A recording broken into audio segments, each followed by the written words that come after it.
नमस्कार, उड़ान अकेडमी की ई-लर्निंग प्लेटफॉर्म में मैं प्रदीप राव आपका स्वागत करता हूं। आज हम बात करने वाले हैं उड़ान अकेडमी के द्वारा प्रारंभ सीरीज प्रीलिम्स जैसे सीरीज के अगले वीडियो में। इस वीडियो में हम देखेंगे भारतीय इतिहास से संबंधित महत्वपूर्ण प्रश्न और मुख्यतः ये जो वीडियो होगा वो डेडिकेटेड होगा मध्यकालीन भारतीय इतिहास के लिए।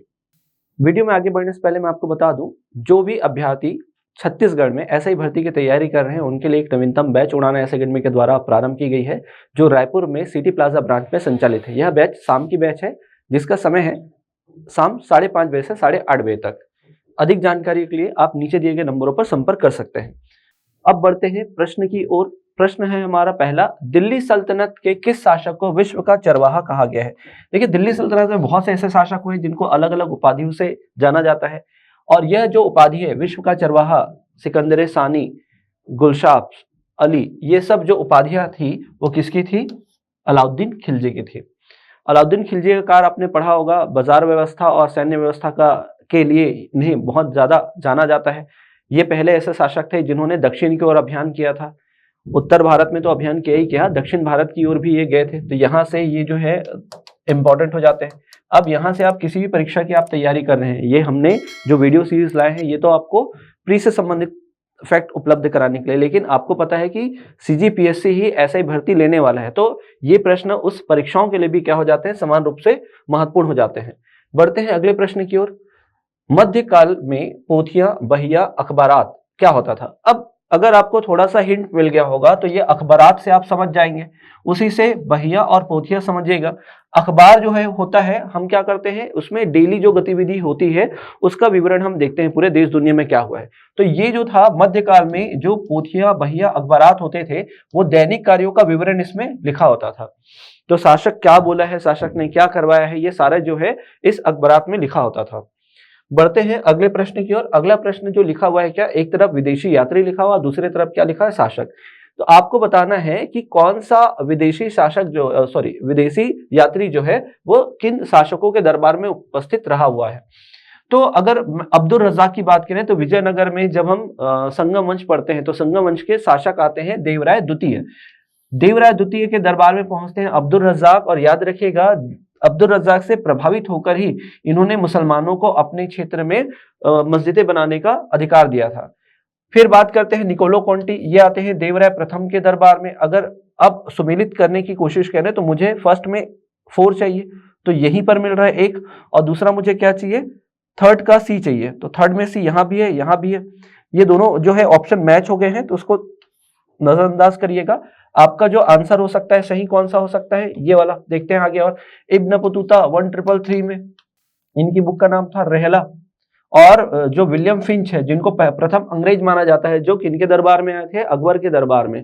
तो ये याद रखिएगा कि कौन सा हो जाएगा आपका सही, 4 2 3 1, क्योंकि 4 का मतलब ए में क्या चाहिए, 4 चाहिए, बी में क्या चाहिए, 2 चाहिए, 3 में सी चाहिए, सी का 3 चाहिए, और डी में क्या चाहिए, 1 चाहिए। तो ये ध्यान रखिएगा। और भी कुछ चीजें हैं, जैसे आप बात करें, इब्न बतूता एक विद्वान अफ्रीकी यात्री थे जिनका आगमन जो है, मतलब जिनका जन्म कहाँ हुआ था, मोरक्को में हुआ था, प्रसिद्ध टांजियर नामक जगह में। ये जब भारत आते हैं तो उस समय मोहम्मद बिन तुगलक का समय चल रहा होता है, 1333। इनकी बुक का नाम रहला, या इसको बोला जाता है क्या, सफरनामा के नाम से भी जाना जाता है। देवराय प्रथम के दरबार में जो आए थे निकोलो कॉन्टी, एक इटली के वासी थे। ये एक व्यापारी थे और भारत आए थे पूर्वी एशिया की ओर। इन्होंने चीन के साथ भी क्या किया था, चीन की ओर भी भ्रमण करने को निकले थे।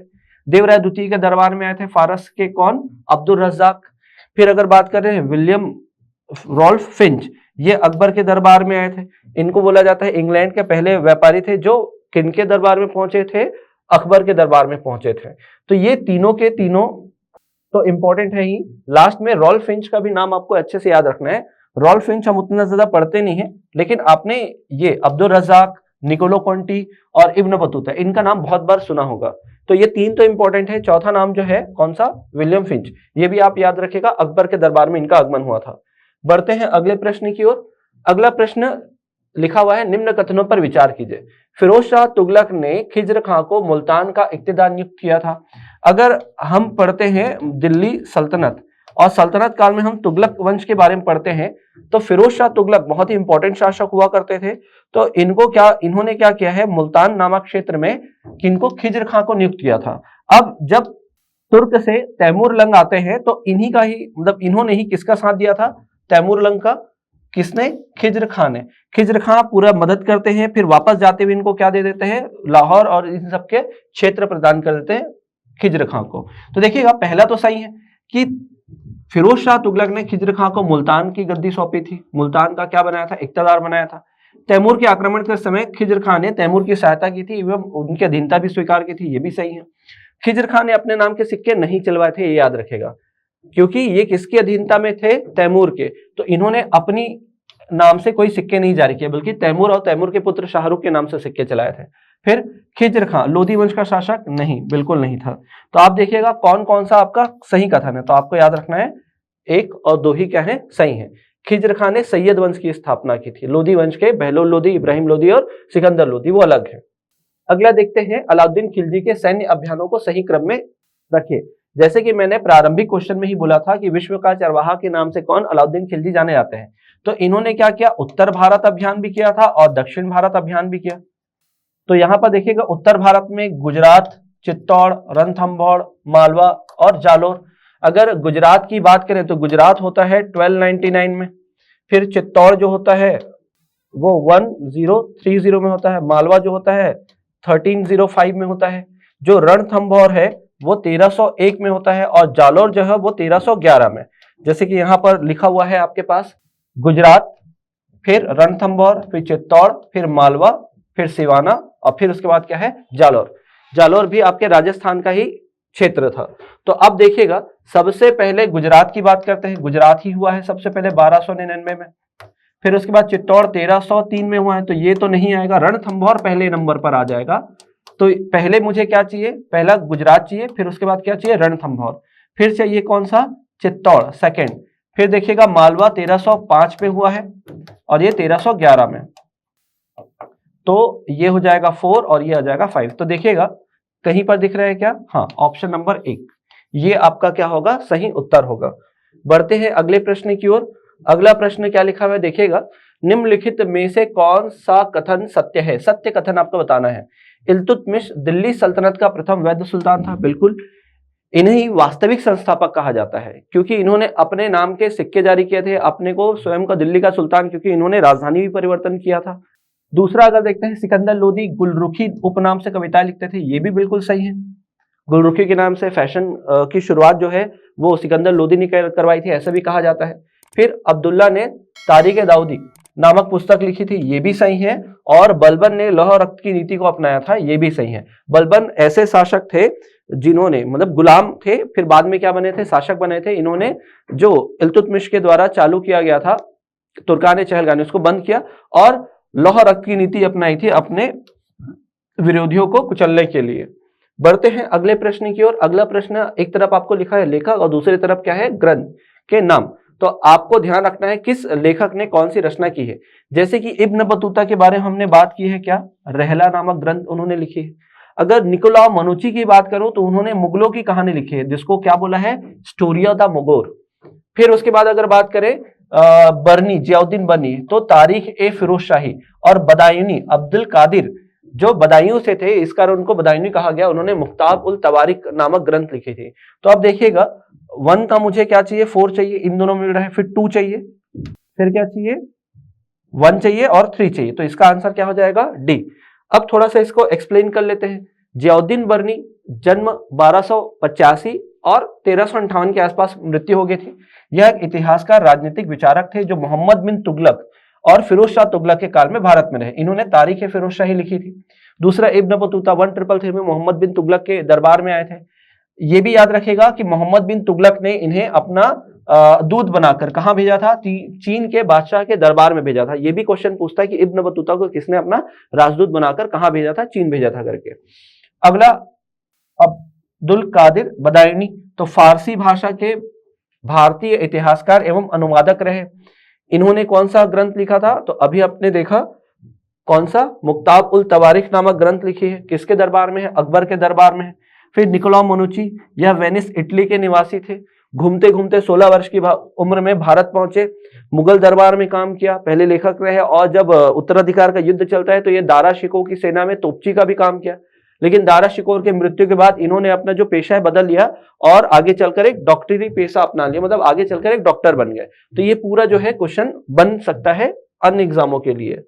अब एक तरफ देखते हैं सूची 1 सूची 2, इन दोनों को क्या करना है, सुमिलित करना है। तो एक तरफ तो मुझे प्रांतीय राजवंश दिखाई दे रहे हैं जो दिल्ली सल्तनत के दौरान थे, और दूसरे तरफ शासकों से संबंधित नाम मिल रहे हैं। अगर आप देवगिरी का नाम सुने होंगे तो यहां पर सुना होगा आपने रामचंद्र का नाम।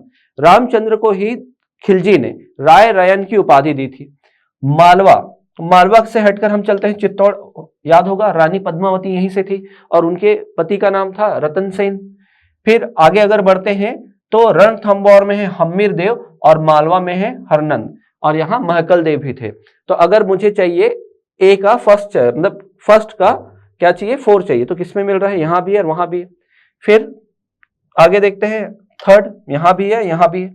फिर क्या चाहिए सेकंड, तो यहां पर मिल रहा है बस।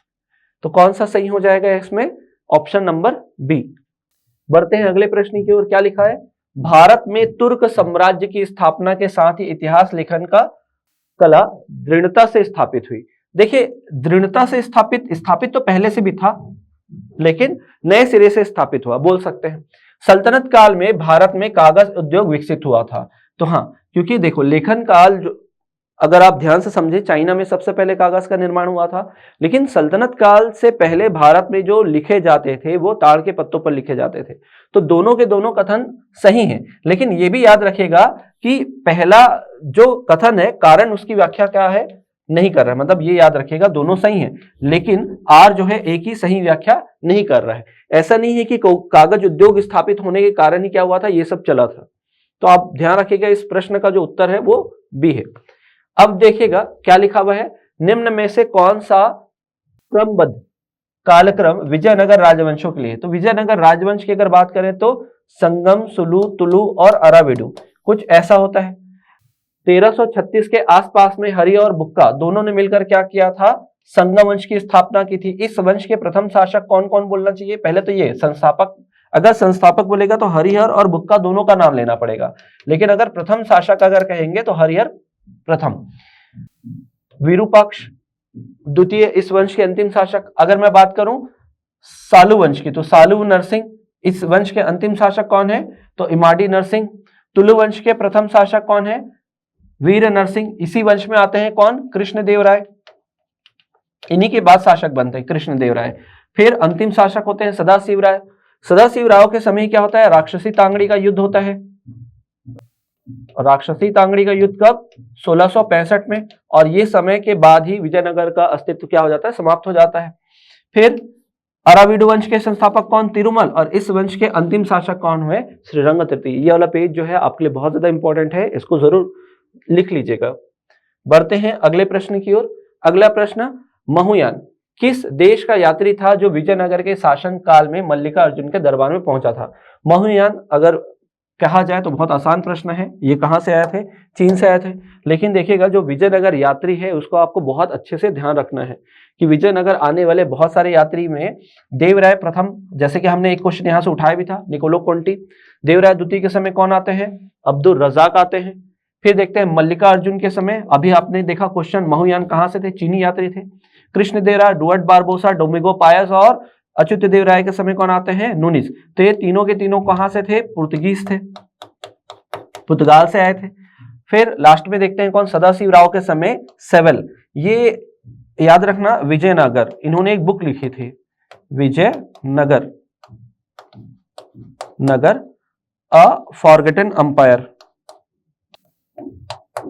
फॉरगेटन एम्पायर, इन्होंने बुक लिखी थी। और सीजर फेडरिक जो है ये 1567 के आसपास में आते हैं और पूरी पतन की कहानी बताते हैं कि विजयनगर का जो मैंने सुना हुआ था वो पूरा ध्वस्त हो चुका है। ये कहानी कौन बताते हैं, सीजर फेडरिक बताते हैं। और भी बहुत सारे, जैसे इसके अवशेष अगर कहां पर हैं, विजयनगर के अवशेष कहां पर मिलते हैं, कर्नाटक के हम्पी में मिलते हैं। अगर आपने देखा होगा जो नवीन 50 रुपए का जो नोट है भारत में, वो हम्पी को ही दर्शाया गया है उसमें, तो ये ध्यान रखेगा। इसके अलावा लेपाक्षी यक्षगान ये भी जो है इस काल से ही संबंधित है। बढ़ते हैं अगले प्रश्न की ओर। अगला प्रश्न क्या लिखा हुआ है, निम्नलिखित में से किस यात्री ने विजयनगर के दरबार में यह लिखा है कि विजयनगर में नवरात्र और दिवाली जैसे उत्सव मनाए जाते हैं। तो ये कौन थे, तो निकोलो कॉन्टी ही थे जो देवराय प्रथम के दरबार में पहुंचे थे। इन्होंने ही ये सब कहानियां बताई हैं। अगला प्रश्न लिखा हुआ है, विजयनगर साम्राज्य में निम्नलिखित में से कौन सा प्रशासनिक व्यवस्था का सही क्रम है। देखिएगा, विजयनगर में जो प्रांत होते थे वो क्या कहलाते थे। तो अगर मैं इस क्वेश्चन को थोड़ा ब्रीफ में बताने की कोशिश करूं, प्रशासन को, तो जो प्रांत होता था राज्य या मंडल में विभाजित होते थे। कृष्णदेवराय के समय सर्वाधिक 6 प्रांत हुआ करते थे जिन्हें क्या बोला जाता था, मंडल। और ये मंडल का जो प्रमुख अधिकारी होता था वो राज परिवार से संबंधित ही होता था और इनके पास क्या अधिकार होता था, सिक्के जारी करने का, नए कर लगाने का, पुराने कर माफ करने का, भूमि दान करने का। ये सारे अधिकार जो थे उस प्रांत के प्रमुख के पास होते थे। तो देखिएगा, सबसे पहले क्या है, आपने जो प्रांत पढ़ा है, प्रांत को क्या बोला गया है, मंडल कहा गया है। मंडल, तो मंडल जो है कोट्टम में टूटता था, जिले या मलनाडु कहलाता था। कोट्टम नाडु में टूटता था और जो नाडु है मेलाग्राम जो 50 गांव का समूह होता था और इकाई जो होता था और या ग्राम होता था जो सबसे छोटी इकाई होती थी। और इन सब में गांव के समूह को क्या कहा जाता था, स्थल या सीमा भी कहा जाता था। मतलब अगर मान लो कुछ गांव के या 10 गांव के समूह क्या कहलाते थे, स्थल या सीमा के नाम से भी जाने जाते थे। तो हमें क्या देखना, मंडलम, कोट्टम, नाडु, ये अगर कहीं पर ऑप्शन में होंगे तो वो हमारा सही होगा। तो ये आपका सही आंसर हो जाएगा। कौन कौन सा, तो मंडलम, कोट्टम, नाडु और मेलाग्राम। यहां पर देख लीजिएगा, नाडु पहले है और नाडु से मिलकर, नाडु किससे मिलकर बनता है, मेलाग्राम से मिलकर बनता है। प्रश्न याद रखिएगा, बहुत अच्छा इंपॉर्टेंट प्रश्न है। फिर अब पढ़ते हैं विजयनगर से एक संबंधित प्रश्न है। एक तरफ पद लिखा हुआ और दूसरा तरफ क्या लिखा हुआ है, जो प्रशासनिक अधिकारी हैं उनका नाम। जैसे रायसम कौन है, कर्णिकम कौन है, स्थानपति कौन है, मुद्राकर्ता कौन है। तो अगर ये ध्यान रखना है तो देखिएगा, ये यहाँ से प्रश्न पूछने की संभावना बहुत ज्यादा बढ़ गई है अब, क्योंकि बीते समय से यहाँ से प्रश्न नहीं पूछा है, तो ये यहाँ से प्रश्न पूछने की संभावना बढ़ गई है। तो रायसम जो होता था वो कौन होता था, राजा के आदेशों को लिपिबद्ध करने वाला। कर्णिकम वो क्या होता था, लेखाधिकारी होता था। स्थानपति याद रखेगा, ये नायक के एजेंट होते थे। जैसे कि आपने सुना है अमर नायक होते थे, पढ़ता है ना आप, अमरम प्रथा होती थी, अमरम, अमर नायक, नायंकर, आयंगर। तो वहां पर जो नायक होते थे, नायक का पद वंशानुगत हो गया, तो नायक अपने अधीन क्या करता था, कुछ अन्य 2 अधिकारियों को रख सकता था, एक प्रशासनिक कार्य के लिए और एक राजनीतिक कार्य के लिए। तो प्रशासनिक कार्य के लिए जो व्यक्ति नियुक्त करता था उसे ही स्थानपति कहा जाता था। और मुद्राधिकारी या मुद्राकर्ता, तो याद होगा सही मुद्रा रखने वाला। तो मुझे क्या चाहिए, ए का 4, तो ए में 4 यहां मिल रहा है, बी में क्या चाहिए, 3 यहां पर मिल रहा है। तो ये सही आंसर हो जाएगा। कुछ यहां पर लिखे भी हुए हैं, इसको अभी आप नोट करिएगा। जैसे कर्णिकम यहां लिखा हुआ है, सचिव ये राजा के आदेशों को लिखने वाला, अमर नायक सैन्य मदद लेने वाला, आयंगर वंशानुगत ग्रामीण अधिकारी, तो मैं इसी की बात कर रहा था, आयंगर। सेनते हुआ याद रखिए, ग्राम का लेखा अधिकारी। तलर ग्राम का रखवाला, कौन ग्राम का प्रशासक। आंत्रिमार ये क्या होता है, ग्राम का एक प्रमुख अधिकारी होता था। तो ये सारा कुछ जो है इंपॉर्टेंट है, आप इसको जरूर देखिएगा जितना मैंने टिक किया है। बढ़ते हैं अगले प्रश्न की ओर। अगला प्रश्न क्या है, निम्नलिखित कथनों में से कौन सा कथन सत्य है, आपको ये बताना है। लिखा है, खानवा के युद्ध में राणा सांगा की ओर से हसन खां मेवाती और मेदिनी राय ने भाग लिया। अगर ध्यान से समझेंगे इस युद्ध के बारे में, जो पहले क्या हुआ था, पानीपत, फिर खानवा का युद्ध हुआ था 1526 फिर 27 में। तो ये 1527 में होने वाला खानवा का युद्ध जो है मुख्य रूप से बाबर और राणा सांगा की बीच लड़ा गया था। लेकिन इसमें हसन खां मेवाती और मेदिनी राय, इन दोनों ने क्या किया था, सहयोग किया था किसका, राणा का। तो ये सही है, राणा संग्राम सिंह भी बोलते हैं। बाबर ने तुलगमा पद्धति उज्बेकों से ग्रहण की थी, ये भी सही है, शाबानी खां से। फिर बाबर ने तुजुके बाबरी की रचना मूलतः फारसी में की, जी नहीं, फारसी नहीं, तुर्की भाषा में की है। इसकी जो भाषा है वो है तुर्की, और तुजुके बाबरी का ही अनुवाद जो है अब्दुल रहीम खाने खाना करेंगे फारसी में, जिसको बोला जाएगा बाबरनामा। तो तीसरा तो गलत है, तो तीसरा जहां भी होगा उसको गलत कर दो। अब 2 ऑप्शन बचे हुए हैं, 1 और 2 तो सही है।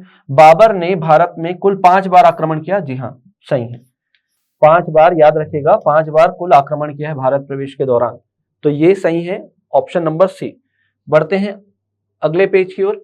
सैयद बंधु इतिहास में नृप निर्माता या किंग मेकर या शासक निर्माता के रूप में जाने जाते थे।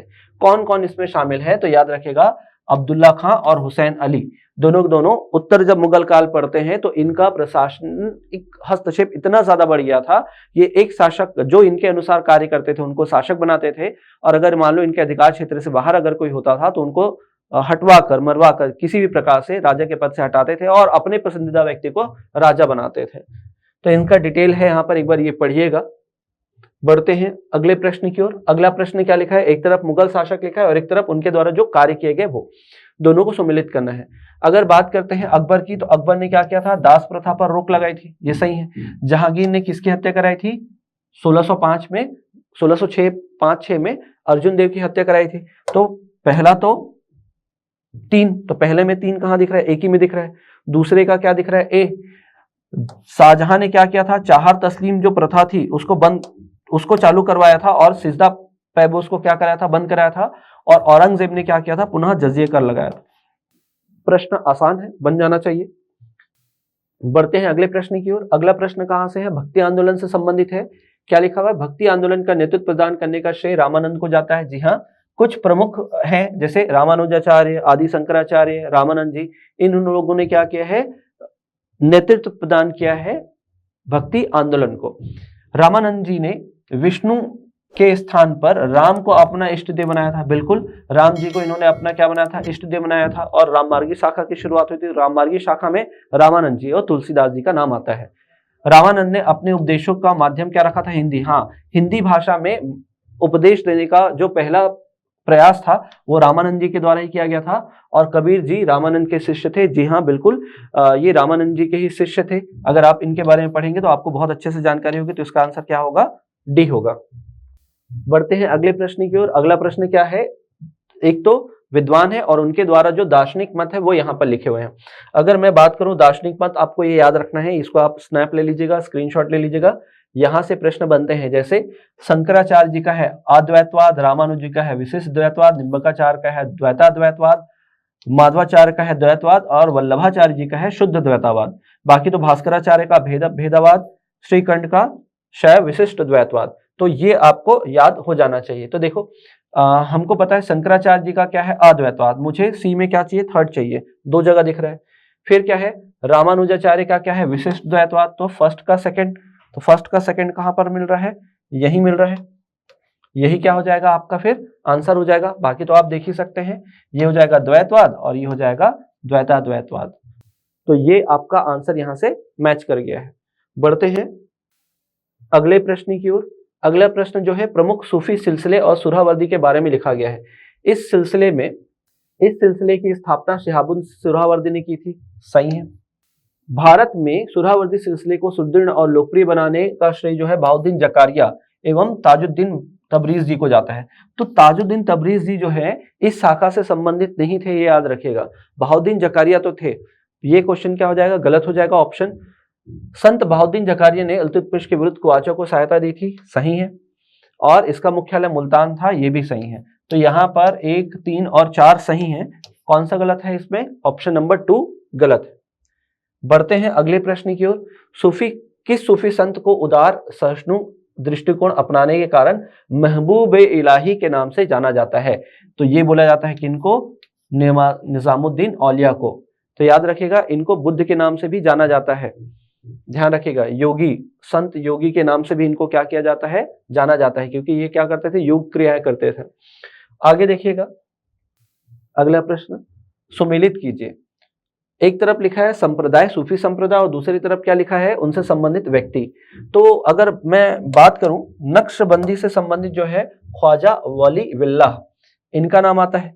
दूसरा याद रखिए, सत्तारी में शेख अब्दुल्ला सत्तार, इनका नाम आता है। कादरी सिलसिले से संबंधित है, नाम से ही समझ में आ रहा है, अब्दुल कादिर जिलानी। और फिरदौसी से संबंधित है कौन, शेख बदरुद्दीन समरकंदी।